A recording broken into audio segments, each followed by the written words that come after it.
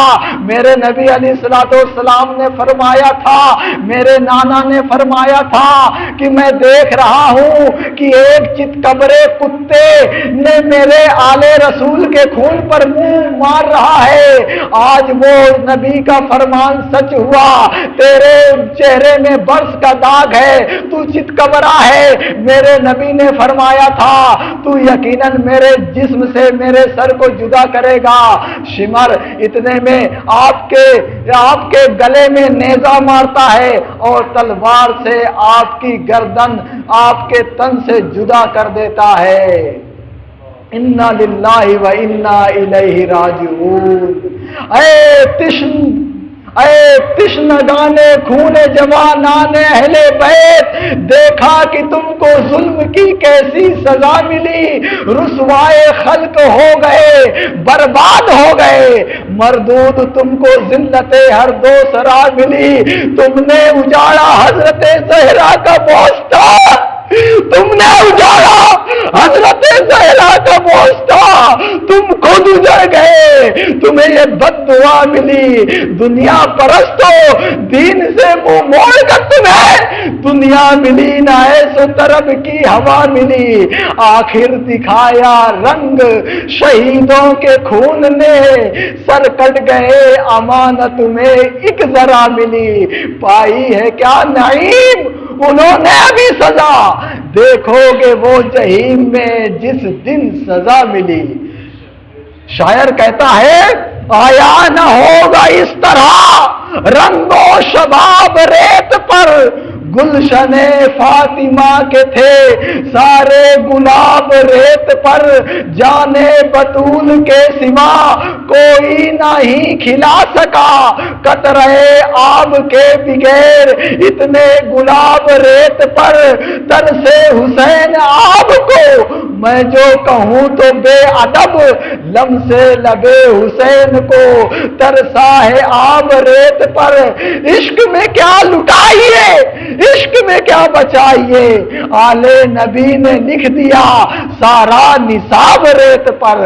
لذت سوزش بلال شوق شہادت حسین، جس نے بھی لیا یوں ہی لکھا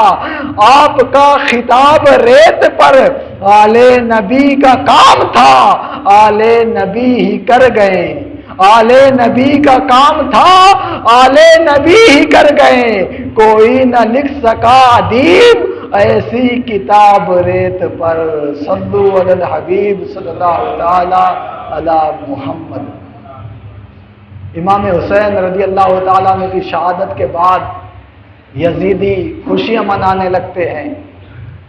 اور امام پاک کا سر انور نیزے پر بلند کر لیتے ہیں۔ ایک یزیدی امام پاک رضی اللہ تعالیٰ عنہ کے سر مبارک کو لے کر اپنے گھر جاتا ہے۔ امام حسین رضی اللہ تعالیٰ عنہ کے سر مبارک کو اپنے گھر لے کر جب پہنچتا ہے تو ایک کمرے میں رکھ دیتا ہے، جس کمرے میں اس کی بیوی لیٹی ہوئی تھی۔ رات میں اچانک اس کی بیوی دیکھتی ہے کہ سر انور سے لے کر آسمان تک ایک نور برس رہا ہے۔ یہ دیکھ کر اس کی بیوی گھبرا جاتی ہے اور اس یزیدی کو جگاتی ہے کہ دیکھو یہ کیا ہے،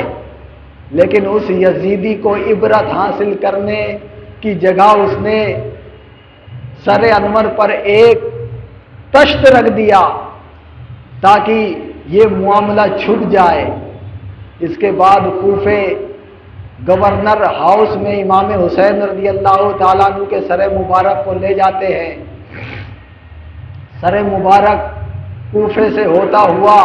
یزید پلید کے پاس پہنچتا ہے۔ یزید پلید بھی اپنے سونے والے روم میں امام پاک رضی اللہ تعالیٰ عنہ کا سر مبارک رکھتا ہے۔ پھر اس کے بعد کیا ہوتا ہے انشاءاللہ کل سنیں گے۔ اور پھر یزید پلید کا کیا انجام ہوا، شمر کا کیا انجام ہوا، ابن زیاد کا کیا انجام ہوا، اور اللہ تعالیٰ کی قدرت جس سے کام لینا چاہے لے لے۔ امام حسین رضی اللہ تعالیٰ عنہ کی شہادت کے 6 سال بعد مختار ثقفی کے دل میں یہ جذبہ پیدا ہوا کہ قاتلین حسین سے انجام لیا جائے، بدلہ لیا جائے۔ ایک فوج تیار کرتا ہے اور چن چن کر یزیدیوں کو مارتا ہے۔ اس نے اعلان کیا کہ جو امام حسین رضی اللہ تعالیٰ عنہ کے شہادت میں شامل تھے، اگر وہ زندہ ہوں ان کو قتل کر دیا جائے، جو مر چکے ہیں ان کی قبر کی نشاندہی کر کے ان کی قبر سے لاش نکالی جائے اور ان کو آگ لگائی جائے۔ اگر لاش ملے تو لاش، اگر ہڈی ملے تو ہڈی ہی جلائی جائے۔ اس مختار ثقفی نے ایک ایک سے چن چن کر بدلہ لیا۔ لیکن پیارا اور محترم اسلام بھائیو، وہ مختار ثقفی جو اہل بیت کا محب تھا، جب یہ دیکھا تو سارے مسلمان کے دل جیت لیا،